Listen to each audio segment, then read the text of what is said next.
Just চিন্তা করেন আমি যখন অ্যারেস্ট হব তখন আমার মায়ের রিঅ্যাকশনটা কি হবে। আলোচিত সমালোচিত কন্টেন্ট ক্রিয়েটর তৌহিদ আফ্রিদিকে গ্রেফতার করা হয়েছে। বরিশাল শহরের বাংলাবাজার এলাকায় বিশেষ অভিযান চালিয়ে তাকে গ্রেফতার করে পুলিশের অপরাধ তদন্ত বিভাগ। সূত্রে জানা গেছে, আফ্রিদির গ্রেফতারের পেছনে তার ঘনিষ্ঠ বন্ধু রাহির বড় ভূমিকা রয়েছে। ঘটনা হলো, কয়েকদিন আগে যখন আইন শৃঙ্খলা বাহিনী তৌহিদ আফ্রিদির বাবাকে গুলশান থেকে গ্রেফতার করে, তখনই আফ্রিদি রাজধানী ছেড়ে পালিয়ে যায়। প্রথমে সে আশ্রয় নেয় তার এককালের সবচেয়ে ঘনিষ্ঠ বন্ধু রাহির নোয়াখালীর বাসায়। কিন্তু এখানেই ঘটে নাটকীয়তা। আফ্রিদি যার ওপর সবচেয়ে বেশি ভরসা করেছিল, সেই বন্ধু রাহি গোপনে তার সব অবস্থান ও প্ল্যানিং এর তথ্য বাইরে পাচার করছিল। আমাদের আমেরিকার হিমেল ভাই একজন আছে, ইলিয়াস ভাই একজন আছে, ওনারা যখন আমার বিষয় তদন্ত করা শুরু করছে বা সবকিছু পাইছে আমার এভিডেন্স। আফ্রিদি বিষয়টা টের পেয়ে নোয়াখালী থেকে পালিয়ে বরিশালে আশ্রয় নেওয়ার চেষ্টা করে, কিন্তু তখন অনেক দেরি হয়ে গেছে। রাহি এরই মধ্যে দেশের একজন শীর্ষস্থানীয় সাংবাদিকের কাছে সব তথ্য পৌঁছে দেয়। সেই সূত্র ধরে শেষ পর্যন্ত ডিবি পুলিশ বরিশাল থেকে সফলভাবে তৌহিদ আফ্রিদিকে গ্রেফতার করতে সক্ষম হয়। এদিকে তৌহিদ আফ্রিদিকে গ্রেফতারের একটি ভিডিও সোশ্যাল মিডিয়ায় ছড়িয়ে পড়েছে। সেখানে তাকে বলতে শোনা যায়, আমি শুধু ভয় পাইতেছি, আমার স্ত্রীটা 6 মাসের প্রেগনেন্ট। এছাড়া একজন তৌহিদ আফ্রিদির কাছে জানতে চান এটি ভাড়া বাসা কিনা। জবাবে তিনি জানান এটা তার দাদার বাড়ি। তার বাবা গ্রেফতার হওয়ার পর দাদার কবর জিয়ারত করতে এসেছে।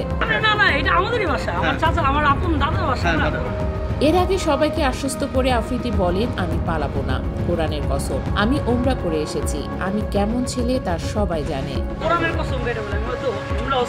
পরবর্তীতে গাড়িতে ওঠার সময় প্রশ্ন করেন, আমরা ডিবিতে যাচ্ছি না? এ সময় পাশ থেকে একজন সংশোধন করে বলেন সিআইডি। সিআইডির গণমাধ্যম শাখার পুলিশ সুপার বলেন, জুলাই অভ্যুত্থানের রাজধানী যাত্রাবাড়ি থানার হত্যা মামলায় রোববার রাতে তৌহিদ আফ্রিদিকে গ্রেফতার করা হয়েছে। বরিশাল কোতোয়ালি মডেল থানার ভারপ্রাপ্ত কর্মকর্তা জানান, ঢাকার একটি মামলায় সিআইডি ঢাকার একটি দল অভিযান চালিয়ে তৌহিদ আফ্রিদিকে গ্রেফতার করেছে।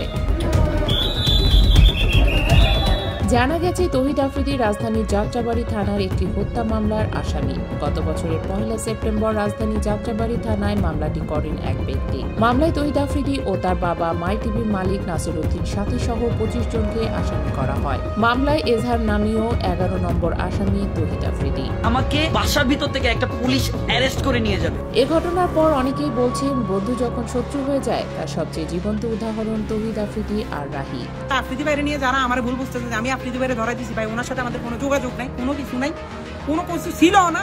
লাস্ট কয়েক মাস বা লাস্ট আমার লাগে তো প্রায় 1 বছরের মতো ওইরকম দেখা সাক্ষাৎ হয় না, কথাবার্তা হয় না, 2বার দেখা হয়েছে আর ফোনে কথা হয়েছে, হাই হ্যালো। সবাইকে মনে করিয়ে দেয়া দরকার, এই দুনিয়াতে কাউকেই অন্ধভাবে বিশ্বাস করা উচিত নয়। যাকে আপনি আজ ঘনিষ্ঠ বন্ধু ভেবে চলেছেন, কাল সেই হয়তো আপনার বিরুদ্ধে দাঁড়াতে পারে।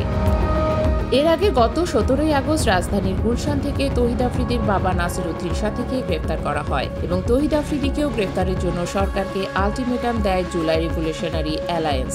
সংগঠনটির ফেসবুক পেজে এক পোস্টে দাবি করা হয়, আফ্রিদি শুধু বর্তমান সরকারের সময়কালেই নয়, 15 আগস্টের আওয়ামী লীগ ক্যাপ্টেনের সময় অর্থ সরবরাহের সঙ্গে যুক্ত ছিলেন।